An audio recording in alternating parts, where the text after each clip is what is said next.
actually don't have a favorite novel.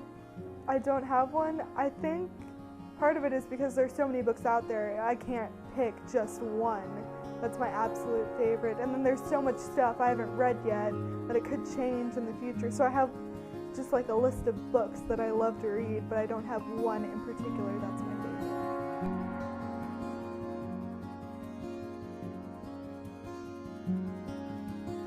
I was an only child for a while. I was the firstborn, and so when it came time in school for me to learn how to read, my mom had no clue what she was doing. She was just like, I don't know how to teach a kid how to read. How do you do that? And so what she ended up doing was getting me this tutor. Her name was, I think it was Miss Richards. She was amazing. With her help, and then with my mom's help, my mom would read to me every night. I just kind of enjoyed reading with the way that they taught me how to read. Like, it wasn't something that was boring. The stories were really interesting and stuff.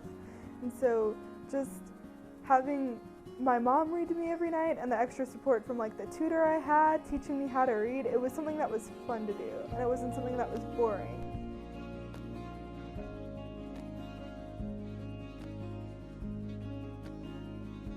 I just enjoy fiction as a whole, as long as the story can capture my attention, and I think it's going to be something I enjoy reading, then I'm going to read it.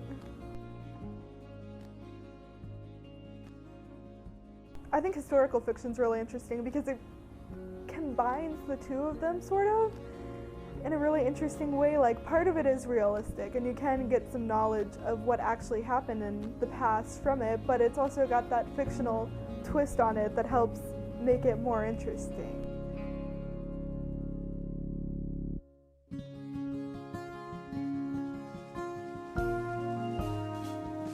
The psychological stuff I think is really interesting. The writer's psychology could influence what they wrote and the kind of symbols they choose to use, and even with the reader, they interpret symbols differently and it means different things to them.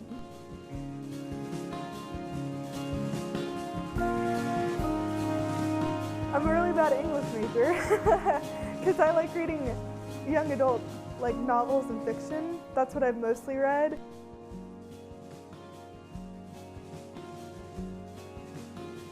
Christopher McCandless is just super interesting to me. He wanted to find happiness in the world, that's why he went off. He wasn't really happy at Emory at medical school, having all this money, doing what his parents wanted him to. He never really felt happy. And so he goes off on this great journey, and he ends up by himself in the Alaskan wilderness, of course, and that's where he ends up dying. He ends up writing before he dies, happiness only real when shared. The fact that we do need other people in our lives, even if we are super introverted, like myself. Very introverted, need time to myself, but we still need other people to share in our lives. Getting to read what he did is kind of like a way to experience it without experiencing it myself. The cover has a lot to do with the book because it's the outside representation of it. You want to make it look good and you want to have it match the book. So I think it is important to have a good book, and it's not always a problem to judge a book by its cover.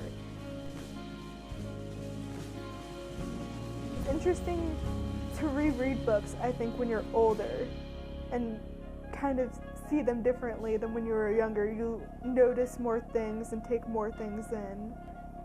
I think it provides elements that help you get away from real life. Obviously, reading, watching TV, music, any form of entertainment really helps you escape the real world, and so when they have those fantastic elements to them, it kind of adds to getting away and just being drawn into something that's completely different than what you're used to. This whole other world that you don't get to experience in real life and that you couldn't possibly experience in real life.